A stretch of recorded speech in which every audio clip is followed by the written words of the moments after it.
আমার প্রতিপালক, আমি আপনার নিকট আশ্রয় প্রার্থনা করছি শয়তানের কুমন্ত্রণা হইতে। হে আমার প্রতিপালক, আমি আপনার নিকট আশ্রয় প্রার্থনা করছি তাদের উপস্থিতি হইতে। সালামুন আলাইকুম। কোরআন থেকে জানতে চাই, আমি মহিউদ্দিন। আলাউদ্দিন ভাই নামে একজন কমেন্ট করেছেন, আমি তার কমেন্টের উপরে কিছু কথা বলবো। আমি এই কমেন্টটার ব্যাপারে কথা বলার জন্যই আগেই চেয়েছিলাম, কিন্তু কর্মব্যস্ততার কারণে আর সেটা হয়ে ওঠে নাই।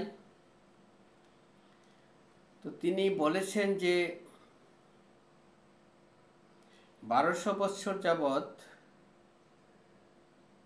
আমরা মেনে চলছি কোরআন আর হাদিস একসাথে মিশিয়ে। কোরআন আর সম্মানিত রাসূলের বাণীকে আমরা সমান্তরালভাবে মেনে চলছি।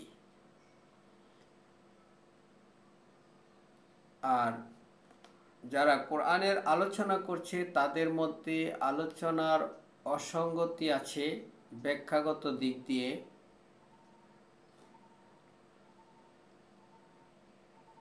আর বিদ্যা অর্জন করার জন্য শিক্ষকের দরকার হয়। আমরা সঠিক শিক্ষা অর্থাৎ কোরআন কিভাবে মেনে চলব, এই জন্য আমরা ওদের আগ্রহ নিয়ে অপেক্ষা করছি। যদি আপনি কিছু বলেন। আমি আপনার কথা খুবই ভালো লেগেছে এই কারণে যে আমিও কিন্তু আপনার মতোই একজন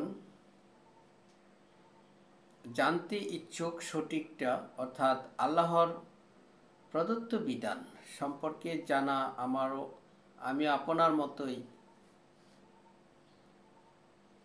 জানতে চাই। তো আপনি যে কথাটা প্রথমে বলেছেন যে আপনার কমেন্টের অর্থাৎ 1200 বছর যাবৎ, এই কথাটা ভুল। কারণ কত বছর আগে থেকে চলে এসেছে এটা আপনার এবং আমার জানার কথা নয়। দ্বিতীয় কথাটা হচ্ছে যে কোরআন আর সম্মানিত রাসূলের বাণী সমান্তরালভাবে মেনে চলছি সমস্ত পৃথিবীর মানুষ। এই কথাটার মধ্যে ভুল হয়েছে যে রাসূলের বাণী আর কোরআন আলাদা নয়, আপনি আলাদা করছেন। আপনি বলতে পারেন যে রাসূলের বাণী নামক যে হাদিস রচনা করা হয়েছে রাসূলের নামে মিথ্যা কথা বলে, সেগুলি আর রাসূলের হাদিস দুইটা মিথ্যা এবং সত্য একসাথে মিশিয়ে মেনে চলা হচ্ছে সারা পৃথিবীময়। এই কথার সাথে আমি একমত। আর আমার কাছে এটাই মনে হয়, কারণ আমিও বিভিন্ন জায়গায় বিভিন্ন জনের কাছে ছুটে গিয়েছি, জানতে চেয়েছি। আমি একটা সংগঠনে ছিলাম, সেই সংগঠনের বই পুস্তক পড়ে আমি তাদের সর্বোচ্চ স্থান গ্রহণ করেছিলাম। আমি থেকে ব্যর্থ হয়ে ফিরে এসেছি। আমি যখন বুঝতে পেরেছি যে মানবরচিত বিধানকে তারা রাসূলের বিধান হিসাবে প্রচার করে, এগুলি তো রাসূলের বিধান বিরোধী, রাসূলের হাদিস বিরোধী। এই কথাগুলি আসলে আপনারাও বুঝতে পারবেন। যেমন সম্মানিত রাসূলের বাণী এই কোরআন, সূরা হাক্কার 40 নম্বর আয়াত। এই কোরআনকে তারা আল্লাহর বাণী বলে। তারা বুঝতেই পারে না যে আল্লাহ তো নিজে এসে কথা বলে নাই মানুষের সাথে। মানুষের কাছে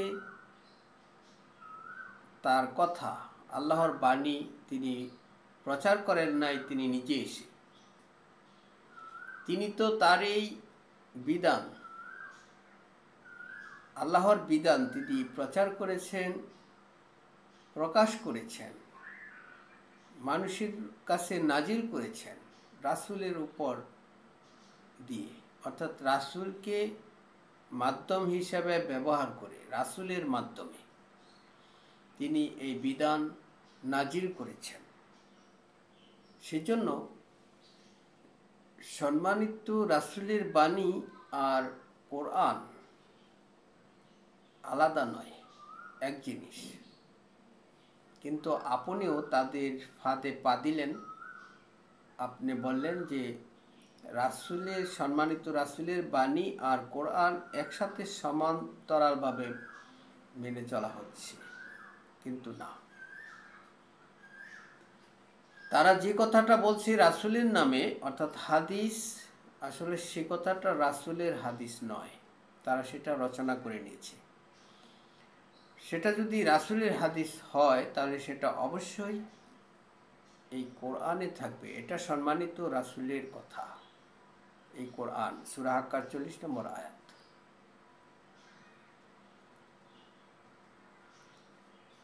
আমি আপনার মতো নেই, জানতে আগ্রহী, জানতে চাই বলেই আমি মানুষের কাছে দাঁড়ে দাঁড়ে ছুটে গিয়েছি।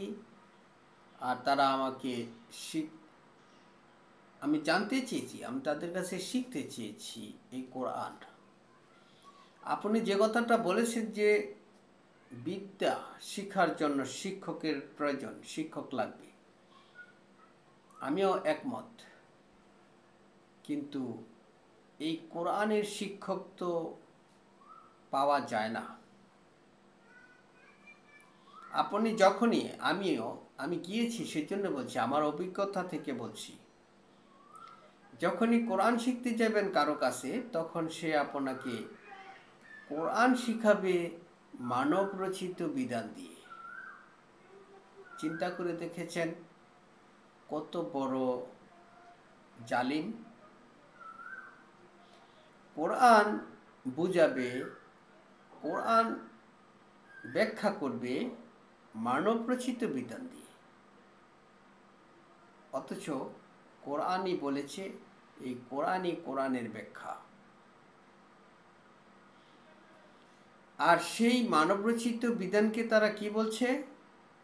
রাসূলের নামে বলছে যে এগুলি রাসূল বলেছে। রাসূল বলেছে মানেটা কি? আল্লাহ বলেছে, রাসূল বলেছে। রাসূল আবিষ্কার করেছে কোরআন বোঝার জন্য একটা বিধান, হাদিস। কত বড় ভয়ঙ্কর কথা, বুঝতে পেরেছেন? রাসূলকে উদ্দেশ্য করে আল্লাহ রাসূলকে দিয়ে বলিয়েছেন, সে যদি নিজে থেকে কোনো কথা রচনা করে আমার নামে চালিয়ে দিত, আমি তার ডান হাত চেপে ধরে কণ্ঠনালীটা কেটে ফেলতাম। অথচ তারা বলছে রাসূল ব্যাখ্যা করেছে কোরআন বোঝার জন্য,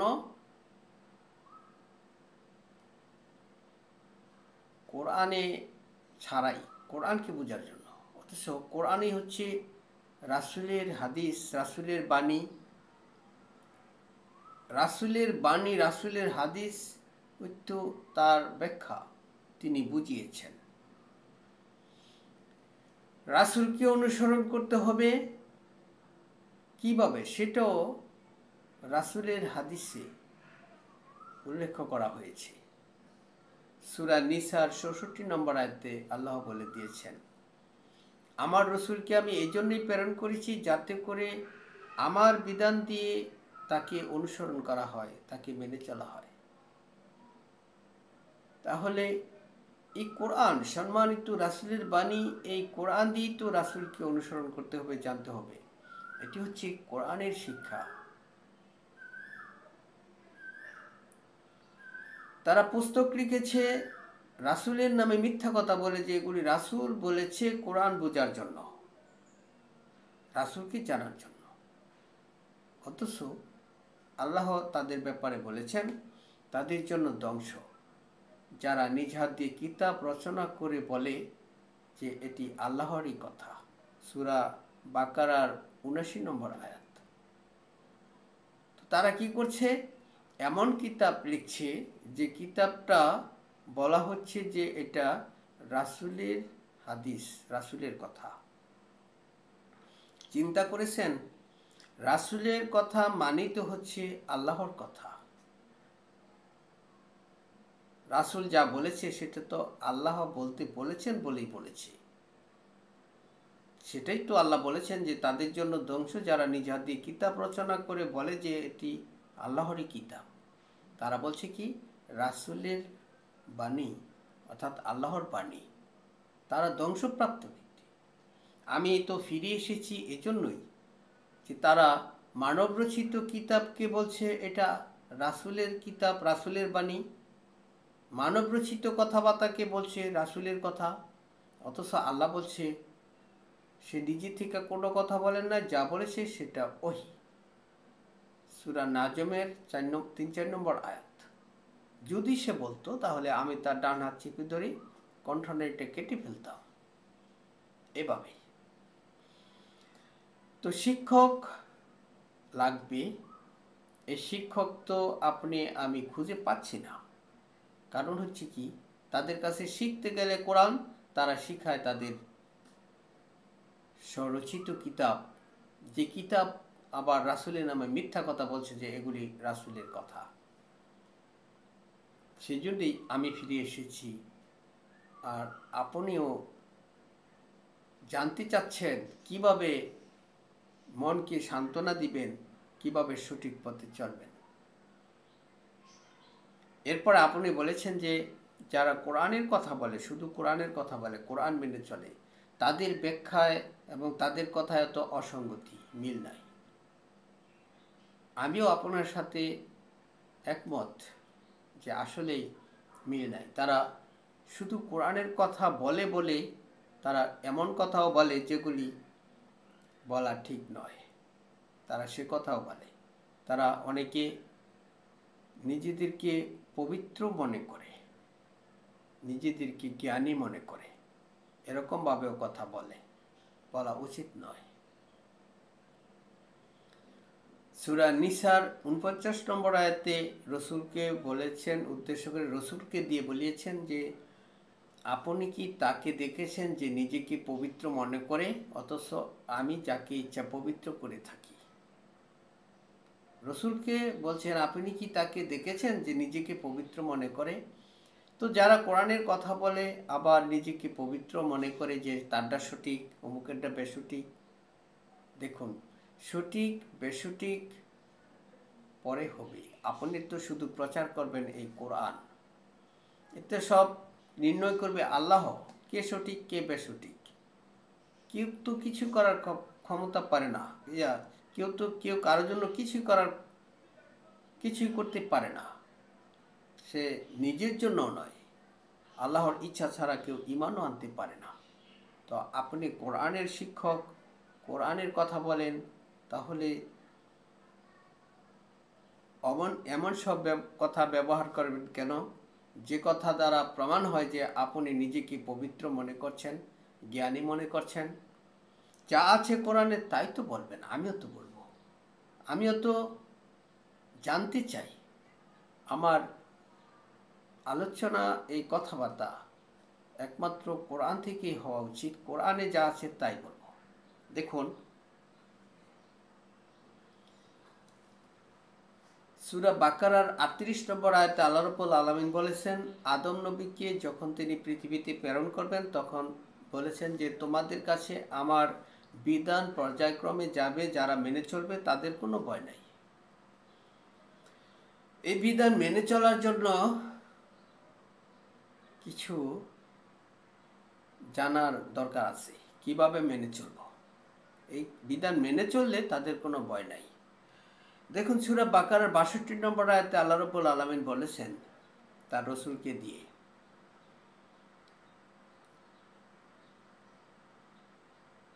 সাবি হোক, ইহুদি হোক, খ্রিস্টান হোক, যে কেউ হোক, যারা ঈমান আনবে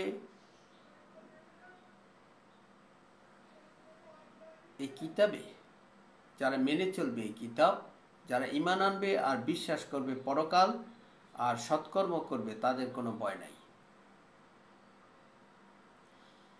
এই কিতাব যারা মেনে চলবে, যারা ঈমান আনবে, পরকালে নিশ্চিতভাবে বিশ্বাস করবে, তাদের কোনো ভয় নাই, তারা দুঃখিত হবে না। তো এখন কথা হচ্ছে, বিশ্বাস করলাম এই কোরআন, পরকালও বিশ্বাস করলাম, কিন্তু মেনে চলব, সৎ কাজ করব কিভাবে, এটা নিয়েই তো যত বিতর্ক, যত ফিতনা লেগে আছে আমাদের মধ্যে। এই ফিতনাটা লাগিয়ে রেখেছে তারা, যারা নিজ হাত দিয়ে কিতাব রচনা করছে, রাসূলের নামে মিথ্যা কথা বলে তারা। তো সেগুলি পরিহার করতে হবে, যেগুলি কোরআন ছাড়া রচিত হয়েছে, কোরআনের বাইরে রাসূলের নামে মিথ্যা কথা বলে, সেগুলি পরিহার করতে হবে। ইবাদত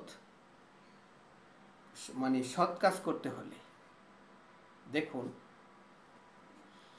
রাসূলকে কিভাবে মেনে চলবেন, এই প্রশ্ন অনেকের মধ্যে থাকতে পারে। উত্তর এই কোরআন থেকেই নিতে হবে। সূরা নিসার ৬৬ নম্বর আয়াতে আল্লাহ রাব্বুল আলামিন তার রসুলকে দিয়ে বলিয়েছেন, আমি তো আমার রসুল এই জন্যই প্রেরণ করেছি যাতে করে আমার বিধান দিয়ে তাকে মেনে চলা হয়, তাকে অনুসরণ করা হয়। তাহলে এই কোরআন যেভাবে রাসূলের পরিচয় তুলে ধরেছে, রাসূলের দায়িত্ব, কর্তব্য, রাসূল যা করেছে সেগুলি কোরআনে লিপিবদ্ধ হয়েছে, কোরআনে লেখা আছে। সেগুলি পড়লে আমরা জানতে পারবো রাসূলের পরিচয়, রাসূলের অনুসরণ, রাসূলের আনুগত্য। আর সেভাবেই যদি আমরা রাসূলকে চিনি, রাসূলকে মেনে চলি, তাহলেই আমরা আল্লাহকে মেনে চললাম। কোরআনে বর্ণিত হয়েছে রাসূলের পরিচয়, রাসূল কিভাবে ইবাদত করেছে। এরপরেও আল্লাহ রাব্বুল আলামিন আরও বিস্তারিতভাবে বোঝার জন্য আরও বিস্তারিতভাবে বলেছেন। সূরা হজ্জের 18 নম্বর আয়াতে বলেছেন, তোমরা কি দেখো না কিভাবে ইবাদত করছে, আমাকে সিজদা করছে যত আছে আসমানে এবং জমিনে, কিভাবে ইবাদত করছে, আমাকে কিভাবে সিজদা করছে। সিজদা কি, কিভাবে সিজদা করে সেগুলি বলেছে। তোমরা কি দেখো না, দেখিয়ে দিয়েছেন আঙ্গুল দিয়ে, পাহাড়, পর্বত, চন্দ্র, সূর্য, গ্রহ, নক্ষত্র, বৃক্ষলতা, জীবজন্তু, মানুষের মধ্যে অনেকে। তোমরা কি দেখো না? তো ইবাদতের পদ্ধতিটাও দেখিয়ে দিয়েছেন। আবার তারা যে ইবাদত করছে, আল্লাহ রাব্বুল আলামিন বলছেন তারা যেভাবে ইবাদত করছে আমি তাদের ইবাদতের সম্পর্কে অবগত আছি। সূরা নূরের 41 নম্বর আয়াত। মানুষের মধ্যেও অনেকে, মানুষকেও বলেছেন মানুষের মধ্যে অনেকে ইবাদত করছে। আপনি বলে দিন ফেরাউনের স্ত্রীর কথা। 66 নম্বর সূরার 11 নম্বর আয়াতে আল্লাহ রাব্বুল আলামিন তার রসুলকে দিয়ে বলেছেন, রাসূলকে বলছেন যে আপনি বলে দিন, জানিয়ে দিন তাদেরকে ফেরাউনের স্ত্রীর কথা। সে প্রার্থনা করেছিল, হে আমার প্রতিপালক, জান্নাতে আমার জন্য একটা ঘর বানিয়ে দিও, অত্যাচারী ফেরাউনের সম্প্রদায় হতে আমাকে রক্ষা করো। সে প্রার্থনা করেছে। তো ইবাদত কিভাবে করতে হবে সেগুলি কোরআনে বর্ণিত হয়েছে, কিভাবে করেছে। ইব্রাহিম নবী যেভাবে আল্লাহর উপর পরিপূর্ণভাবে নির্ভরশীল হয়েছে, তার কাছে স্যালেন্ডার করেছে, সেই জন্যই তো তাকে কেউ কিছু করতে পারে নাই, কিছু ক্ষমতাও রাখে নাই। রাসূলের অনুসরণ করা মানে আল্লাহর অনুসরণ। আল্লাহ প্রচার করেছেন তার বিধান রাসূলের মাধ্যমে। তিনি বলেছেন, আপনি প্রচার করুন এই কোরআন। যদি প্রচার না করেন তাহলে তো আপনি তা প্রচার করলেন না। আপনাকে মানুষ হতে আমি রক্ষা করব। এভাবে প্রতিশ্রুতি দিয়েছেন, রাসূলকে বলেছেন শুধু কোরআন প্রচার করার জন্য। সৎ কাজ, যারা সৎ কাজ করবে তাদের কোনো ভয় নাই, তাদের জন্য রয়েছে পুরস্কার। ৬২ নম্বর আয়াত সূরা বাকারার। যে কেউ, ইহুদি হোক, খ্রিস্টান হোক, সাবি হোক, যে কেউ হোক, যদি ঈমান আনে, পরকালে বিশ্বাস করে আর সৎকর্ম করে। সৎকর্মগুলি হচ্ছে যেমন করেছে ফেরাউন স্ত্রী, যেমন করতেছে সমস্ত সৃষ্টিকুল যা আছে আসমানে এবং জমিনে, যেমন সৎকর্ম করেছে নবী রাসূলগণ। সূরা মুজাম্মিলের মধ্যে পড়ে দেখুন না কিভাবে নবী রাসূলগণ সৎকর্ম করেছে, ইবাদত করেছে। আপনি উঠুন, সালাতে দণ্ডায়মান থাকুন, রাতের সামান্য পরিমাণ বাদ দিয়ে। নবী রাসূলগণ কিভাবে ইবাদত করেছে জেনে নিন না সূরা মুজাম্মিল থেকে। এই সালাত ইবাদত, এই ইবাদত সালাত নিয়ে বিতর্ক করছে, ইবাদত নিয়ে। এই ইবাদত কিভাবে করে আমি সমালোচনার দিকে যাচ্ছি না, শুধু বলছি, ইঙ্গিত দিচ্ছি আপনারা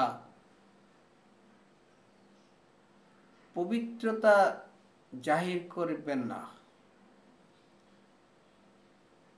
আমি তাদেরকে বলছি যারা কোরআন মেনে চলতে চান, রাসূলকে অনুসরণ করতে চান, যারা সৎকর্ম করতে চান, তারা নিজেদেরকে পবিত্র মনে করবেন না ওদের মতো। যারা প্রত্যেকেই, সকলেই যার যার অবস্থান থেকে নিজেকে পবিত্র মনে করছে, সঠিক পথে আছে বলে ধরে নিয়েছে। খেয়াল রাখবেন একটি কথা, আল্লাহ বলছেন, আমার ইচ্ছা ছাড়া কেউ ঈমানও আনতে পারবে না। সূরা ইউনূসের ১০০ নম্বর আয়াত। আল্লাহ বলছেন, রাসূলকে দিয়ে বলিয়েছেন, আমি চাইলে সকলকে হেদায়েত দিয়ে দিতাম, কিন্তু আমার কথা সত্য হয়ে, স্বীকৃত হয়ে, প্রতিষ্ঠিত হয়ে আছে যে আমি জিন এবং মানুষকে সবাইকে দিয়ে জাহান্নাম পরিপূর্ণ করব। তারপরে হয়তো আপনাদের মনে প্রশ্ন থাকতে পারে, তাহলে জান্নাত বানিয়েছেন কেন?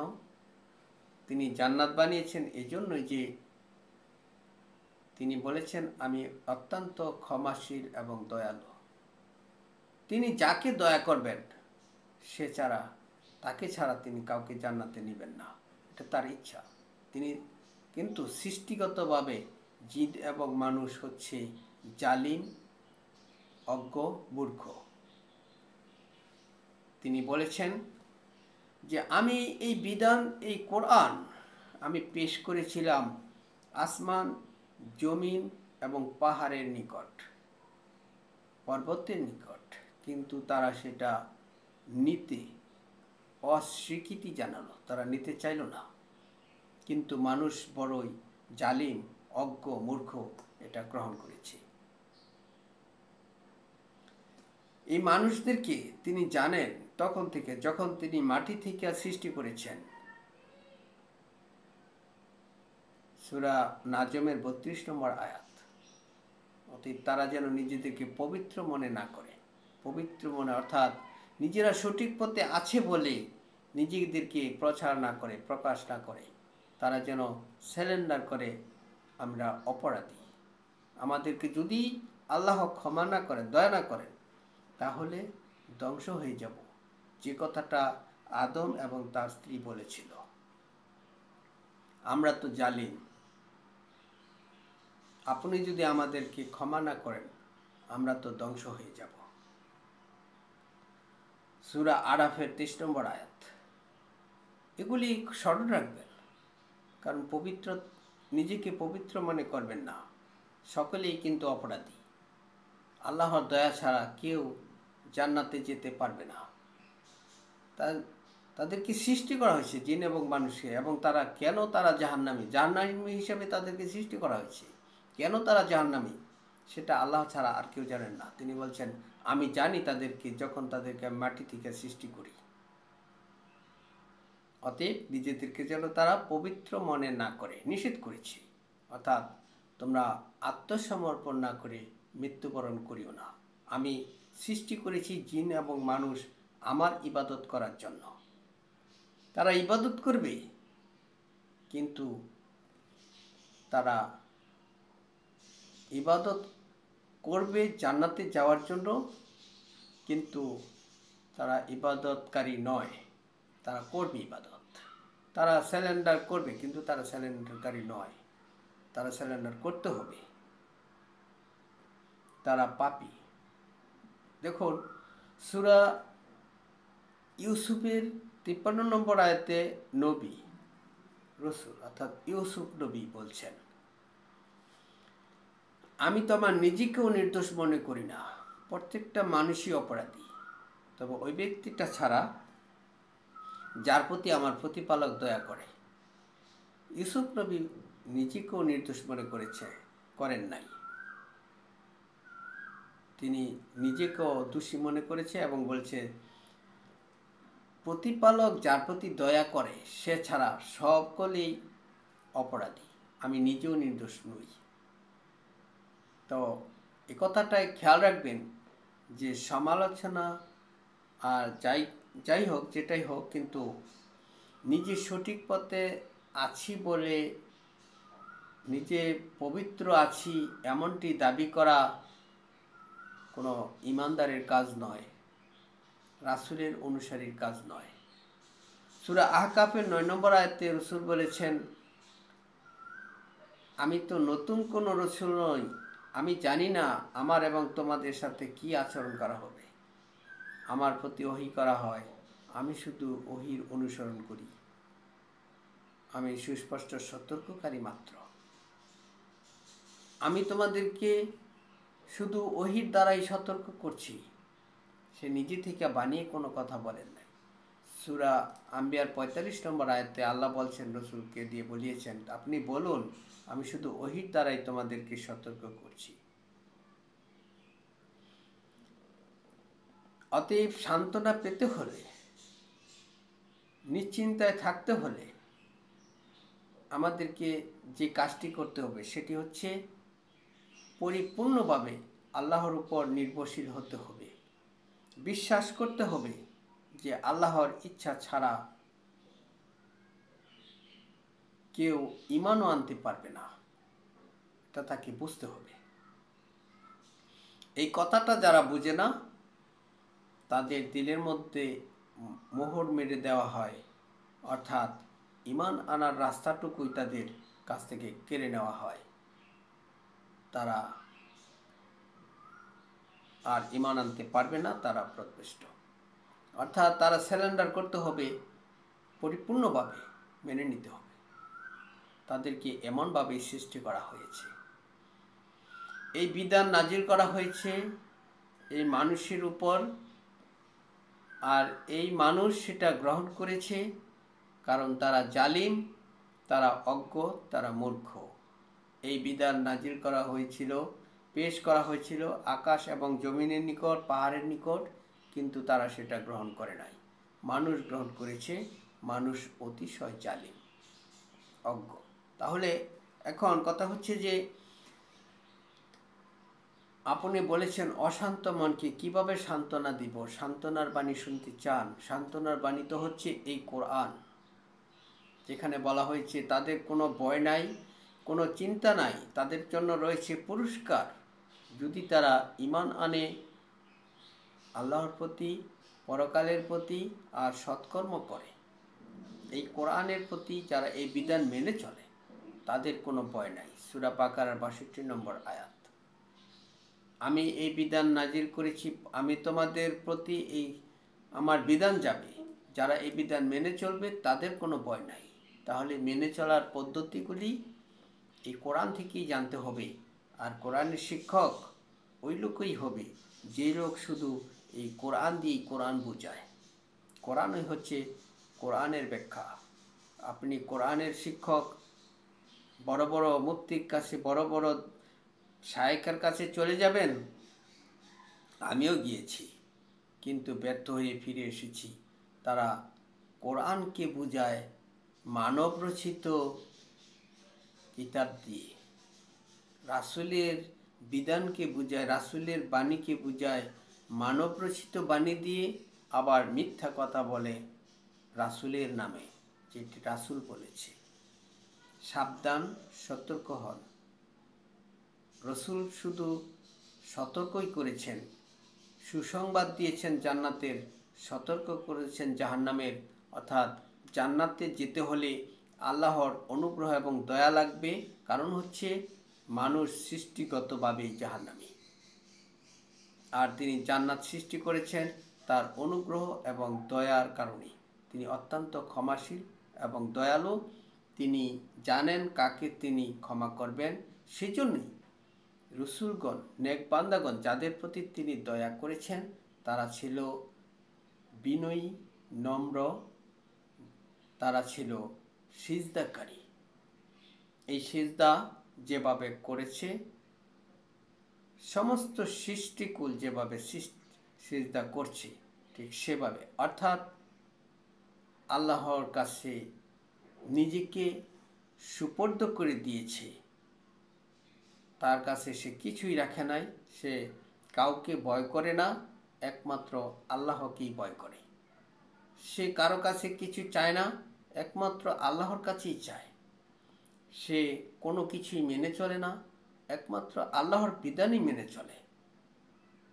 সে কাউকে অনুসরণ করে না, একমাত্র তার মনোনীত রসুলকেই মেনে চলে। সে রসুলকে কারো বিধান মতোই মেনে চলে না, শুধুমাত্র আল্লাহর বিধান মতেই রাসূলকে সে মেনে চলে। আর রসুলকে মেনে চলা মানেই হচ্ছে আল্লাহকে মেনে চলা। ৮০ নম্বর নিসার ৮০ নম্বর আয়াত। যারা আল্লাহ এবং রাসূলকে মেনে চলল তাদের সঙ্গী হবেই তারা যাদের প্রতি আল্লাহ দয়া করেছেন, অর্থাৎ নবী, শহীদ, সিদ্দিক, আল্লাহর নিয়ামত প্রাপ্ত ব্যক্তিগণ। সূরা নিসার ৬৯ নম্বর আয়াত। আমি আমার আলোচনা আর দীর্ঘায়িত না করে এখানে শেষ করছি। আপনাদের উপর শান্তি বর্ষিত হোক।